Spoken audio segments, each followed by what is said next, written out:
Un Africain sur quatre a accès à l'énergie. Un Africain sur quatre dans un continent ensoleillé quasiment toute l'année. Il faut que les pollueurs payent parce que l'Afrique contribue très peu à l'émission de gaz à effet de serre, à peine 2%, alors qu'il y a un certain nombre de pays, ils sont au nombre de 4. À eux seuls, ils émettent plus de 50% de gaz à effet de serre. Quel rôle doit jouer l'Afrique dans la transition écologique mondiale? Un rapport de l'Agence internationale de l'énergie publié ce vendredi 8 novembre montre qu'il est crucial. Pourquoi? On en parle avec Laurence Caramel, journaliste au Monde. Bonjour. Bonjour. Alors pourquoi l'Afrique constitue l'une des clés de la riposte contre le changement climatique?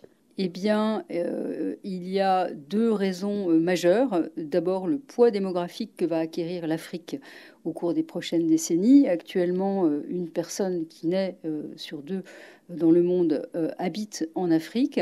La majeure partie du continent africain n'a pas accès à l'énergie, donc il y a un enjeu déjà d'équipement, d'accès à l'énergie pour le continent, pour sortir la population de la pauvreté, alimenter la croissance économique. Juste un chiffre, actuellement, donc la consommation d'énergie de l'Afrique subsaharienne est à peine supérieure à celle de l'Espagne. Donc on voit bien, on est dans deux mondes, entre un univers des pays industrialisés qui surconsomment de l'énergie et l'Afrique qui est en situation de pauvreté énergétique massive. Donc ça, c'est un premier enjeu avec deux options, soit satisfaire ses besoins avec des énergies fossiles, pétrole, charbon, gaz, soit se tourner vers les énergies renouvelables.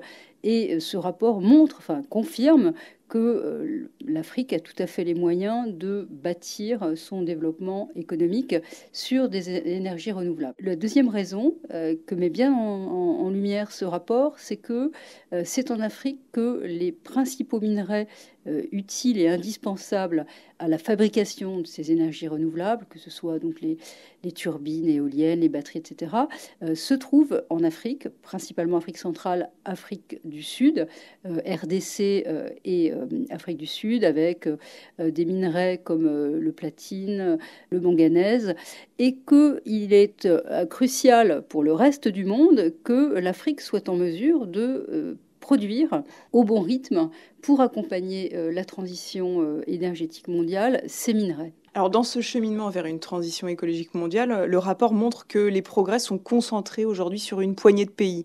Oui, alors les chiffres qui sont donnés, c'est que certes des progrès ont été réalisés. Actuellement, environ 20 millions de personnes supplémentaires ont accès à l'énergie en Afrique chaque année. C'est 2 fois plus qu'il y a 10 ans. C'est néanmoins loin d'être suffisant. Pour parvenir à satisfaire tout le monde, il faudrait aller 3 fois plus vite. Surtout, ce que montre le rapport, c'est que ces progrès sont concentrés sur une poignée de pays, parmi lesquels le Kenya, la Tanzanie. Grosso modo, c'est quand même l'Afrique de l'Est qui tire le mouvement. Et on voit aussi que pour l'instant, la majorité des investissements réalisés dans le secteur énergétique sont encore dirigés vers les énergies fossiles. Oui, massivement. C'est-à-dire que les calculs économiques ont été faits. Donc non seulement l'Afrique a des capacités en termes d'énergie solaire et d'énergie éolienne qui seraient tout à fait suffisantes pour accompagner son développement. Et le prix, la barrière du prix n'est plus vraiment là parce que les prix ont chuté. Cependant, le tournant n'a pas encore été pris. L'année dernière, sur 100 milliards de dollars d'investissement dans les énergies, 70% allaient encore vers le pétrole et le gaz. Merci Laurence Caramel.